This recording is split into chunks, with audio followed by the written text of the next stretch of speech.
안녕하세요. 원광대학교 생활과학 교실입니다. 이번 주 실험은 바다가 더워진다. 바다포도 키우기입니다. 지구 온난화를 이해하고 이산화탄소와 기후변화에는 어떤 연관이 있나 알아보며 아열대 해조류인 바다포도를 키워봅시다.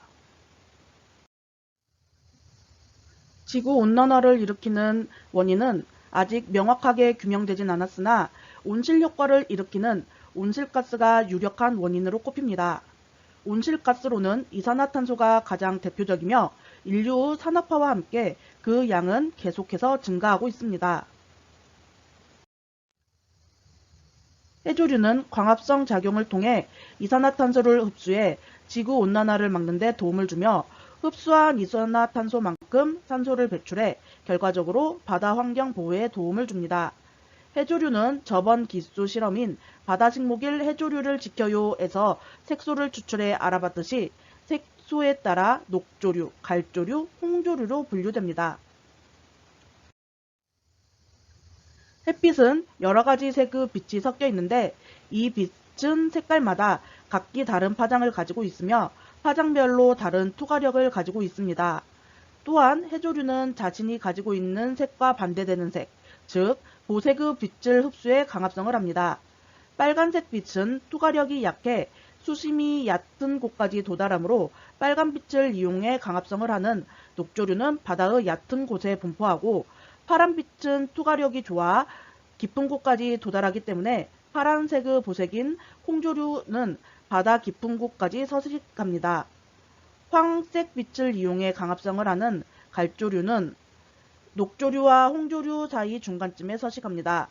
각각 대표적인 해조류는 다음과 같으며 녹조류인 바다포도는 가정에서 키우기 비교적 쉽습니다.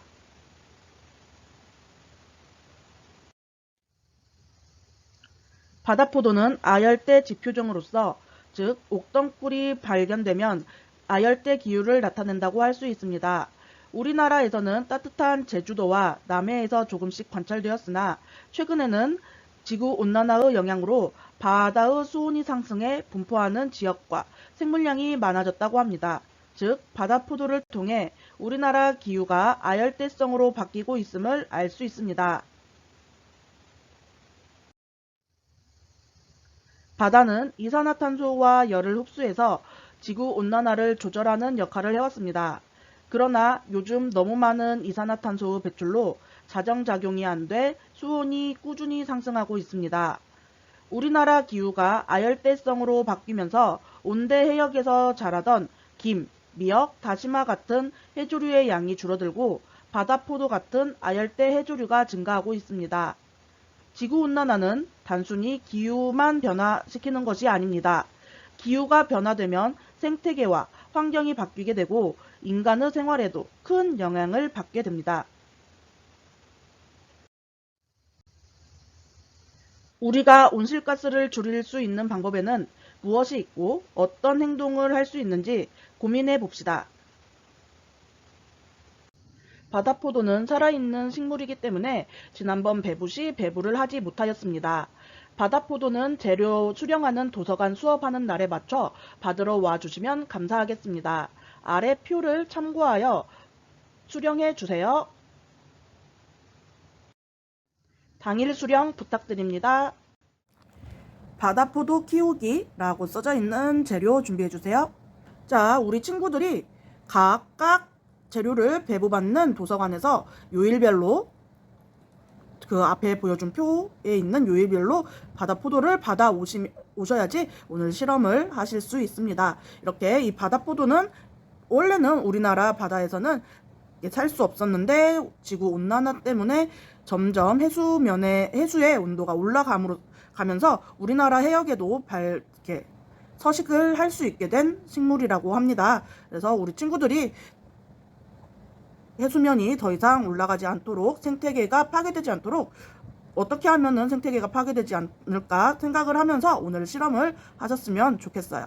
자, 그리고 우리 친구들이 준비해 줘야 될 준비물은 이 500ml짜리 저는 지금 생수를 준비했는데 우리 친구들도 이거 수돗물로 하시면 절대 안 돼요. 수돗물 말고 이런 생수나 정수기물 500ml를 준비해 주세요.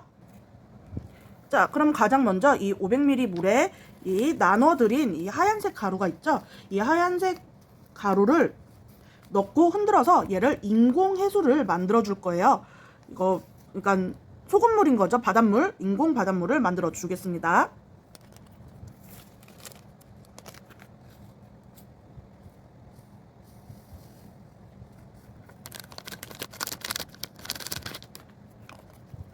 이거를 잘 섞어주세요. 자, 재료에 보면은 이 인공해수 분말이 두 봉지가 있을 거예요. 지금 한 봉지는 여기 물에 넣고 한 봉지가 더 있는데, 이렇게 두 봉지를 준 이유는 우리 친구들이 넉넉하게 가지고 있어야, 해수를 가지고 있어야지 바다포도 키우기에 더 적절하기 때문에 두 봉지를 드렸어요. 나중에 오늘 실험을 하고 이제 우리 나눠드린 이 플라스틱 컵에다가 바다포도를 심을 거예요. 이 바다포도를 심고 이제 광합성을 위해서 햇빛이나 그런 데다가 놔뒀을 때 이제 물이기 때문에 증발을 하겠죠. 점점 줄어들 거예요. 그러면은 다시 얘를 또 채워서 넣어주고 해서 적정 수위를 조절해 주시라고 이렇게 두 봉지를 넉넉하게 넣어 드렸습니다. 자, 이 플라스틱 컵이 오늘의 어항입니다. 바다포도가 앞으로 살아가야 될 어항이에요. 자, 같이 들어있는 자갈을 먼저 깔아주세요.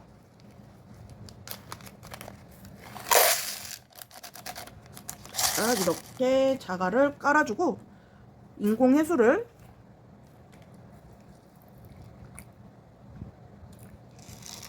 넣어주신 다음에 우리 나눠드린 이 바다포도를 안에 들어있는 이 집게를 이용해서 여기다 심어주세요. 당연히 여기 안에 들어있는 이 물도 인공해수기 때문에 이 안에다가 넣어주셔도 상관없습니다.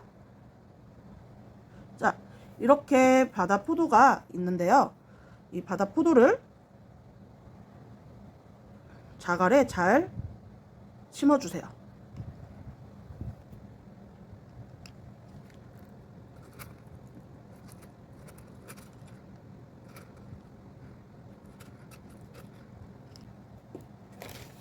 자, 나머지 하나는 심기 전에 잠깐 관찰을 해보도록 하겠습니다. 자, 이렇게 바다포도를 보시면 여기 우리가 나눠준 바다포도 한 줄기가 있고, 여기 실처럼 되어 있는 부분 있죠? 이게 바닥에 이제 얘가 잘 자기가 살아남기 위해서, 고정되기 위해서 나오는 이제 뿌리 같은 거라고 생각하시면 되고요. 그리고 바다포도가 자라면은 여기 이 줄기가 점점 옆으로 자라나면서 여기서 위로 이렇게 바다포도가 더 자란다고 합니다. 우리 친구들이 어디까지 자라게 할 수 있는지 너무 궁금해요. 한번 잘 키워봐 보시길 바라겠습니다. 자, 이렇게 바다포도를 심었어요. 이게 흙이 아니고 자갈이고 또 물이 있다 보니까 우리 친구들이 조금 심기 어려울 수도 있는데, 한번 차분히 마음을 가다듬고 심으면 심기니까 잘 한번 심어 보시고, 이렇게 나눠드린 꾸미기 도구를 이용해서 이 어항을 꾸며주시면 오늘 실험은 완성이 됩니다. 자, 이 등대를 넣어서 꾸며줄 건데, 지금 바다포도가 살짝 저는 휘어 있잖아요. 그래서 얘를 살짝 옆에다 놔서 세워줄 수 있게 놓고 싶었는데 생각처럼 잘 안 되네요. 자, 이렇게 살짝 해서 해주고, 이렇게 닷도 넣어주시고, 빨간 불가사리도 넣어서 이쁘게 꾸며주시면 완성입니다. 우리 친구들, 그리고 여기 안에 보면 영양제 있죠? 영양제도 조금씩 이렇게 조금씩 넣어주시고 해서 이제 이대로 두면은 탁 쓰러지면은 물이 한 번에 엎어질 수가 있으니까 이 뚜껑을 닫아 주실 건데, 이 뚜껑 위에 구멍 있죠? 산소가 통하라고 이제 구멍을 넣어준 거, 뚫린 이제 뚜껑을 드린 거예요. 자, 이렇게 뚜껑 닫아 주시고, 우리 친구들이 이제 햇빛도 한 번씩 봐주고 좀 서늘한 곳에서 얘를 잘 한번 키워주세요. 자, 이 바다포도는 한 2주 정도 전에 미리 심어놓은 바다포도예요. 자, 여기서 보면은 아까쯤에 그 흰색 잔털 같은 게 나와서 그 뿌리 내려서 그 자리에서 자라나기 위해서 흰 잔털 같은 게 나온다 그랬죠? 얘도 마찬가지로 이렇게 흰색 잔털이 휩쓸려 가지 않고 한 자리에서 자라나기 위해서 이제 자갈을 감싸고 있는 모습을 볼 수가 있네요. 그리고 이제 이 초록색 줄기에서 아직 거기까지 선생님도 거기까지 못 키웠는데 이 초록색 줄기에서 바다 포도가 또다시 이렇게 난다고 하니까 우리 친구들 한번 잘 키워서 바다 포도가 많이 증식되는 모습 한번 보고 나중에 잘 자라면 한번 맛도 봐보세요. 이거 유튜버들이 ASMR 할 때 많이 쓰는 식물이죠. 그래서 우리 친구들도 한번 바다 포도가 어떤 맛인지 그런 거 한번 경험해 보면 좋을 것 같고, 처음에도 말했다시피 원래는 이 바다 포도가 우리나라 바다에서 자랄 수 없는 종이었죠. 근데 해수의 온도가 상승하면서 이제 우리나라 바다에서도 자라게 된 식물이에요. 이렇게 이거는 어떻게 보면 생태계가 파괴된 거죠. 얘가 자랄 수 있는 환경이라는 거는 기존의 우리나라 바다에서 자랐던 김이나 미역, 다시마들이 더 이상 자랄 수 없다라는 뜻이거든요. 그래서 우리 친구들도 생태계가 파괴되지 않으려면 어떻게 해야 되는지 한번 생각을 해 보셨으면 좋겠어요. 거기까지가 오늘 실험의 끝이라고 생각을 합니다. 그래서 우리 친구들이 자연을, 생태계를 보호하기 위해서 무슨 일을 할 수 있을까 생각해 보시고 보고서를 작성해 보셨으면 좋겠습니다. 그럼 우린 다음 시간에 만나요. 안녕!